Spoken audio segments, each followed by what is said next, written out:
एकादशी की महिमा। महाराज मानधाता ने वशिष्ठ जी से कहा, जो भयंकर पाप रूपी सूखे या गीले ईंधन को जला सके ऐसी अग्नि कौन है, यह बताने की कृपा करें। तीनों लोकों में त्रिविध पाप ताप के निवारण का कोई भी ऐसा सुनिश्चित उपाय नहीं है जो आपको ज्ञात न हो। अज्ञानावस्था में किए हुए पाप को शुष्क और जानबूझकर किए हुए पातक को आर्त कहा गया है। वह भूत, वर्तमान अथवा भविष्य कैसा ही क्यों न हो, किस अग्नि से दुग्ध हो सकता है, यह जानना मुझे अभीष्ट है।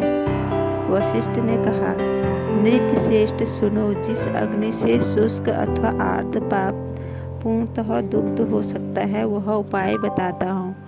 जो मनुष्य भगवान विष्णु के दिन एकादशी तिथि आने पर जितेंद्रिय हो उपवास करके भगवान मधुसूदन की पूजा करता है, वह पापों को धो बहा देता है।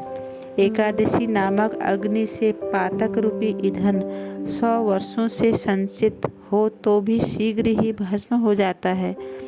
मनुष्य जब तक भगवान पद्मनाभ के शुभ दिवस एकादशी तिथि को उपवास पूर्वक व्रत नहीं करता, तभी तक इस शरीर में पाप ठहर पाते हैं। सहस्त्रों अश्वमेध और सैकड़ों राजसूय यज्ञ एकादशी व्रत की 16वीं कला के बराबर भी नहीं हो सकते। एकादश इंद्रियों द्वारा जो पाप किया जाता है वह सब एकादशी के उपवास से नष्ट हो जाते हैं। यदि किसी दूसरे बहाने से भी एकादशी को उपवास कर लिया जाए तो वह यमराज का दर्शन नहीं होने देती। एकादशी से अधिक पवित्र न गंगा है, न गया, न काशी है, न पुष्कर, कुरुक्षेत्र, नर्मदा, देविका, यमुना तथा चंद्रभागा भी एकादशी से बढ़कर कोई पुण्यमय नहीं है। एकादशी का व्रत करने से भगवान विष्णु का धाम अनायास ही प्राप्त हो जाता है। एकादशी को उपवास पूर्वक रात में जागरण करने से मनुष्य सब पापों से मुक्त हो गए भगवान विष्णु के लोक में जाता है। एकादशी व्रत करने वाला व्यक्ति मातृकुल, पितृकुल तथा पत्नी कुल की 10-10 पीढ़ियों का उद्धार कर देता है।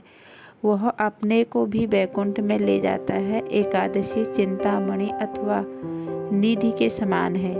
जो मनुष्य द्वादशी की शरण लेते हैं वो 4 भुजाओं से युक्त हो गरुड़ की पीठ कर बनमाला और पीतांबर से सुशोभित हो भगवान विष्णु के धाम में जाते हैं।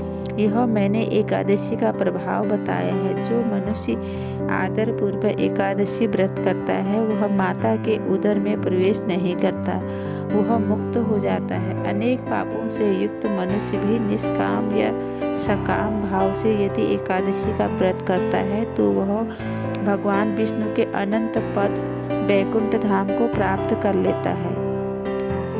नारद पुराण में।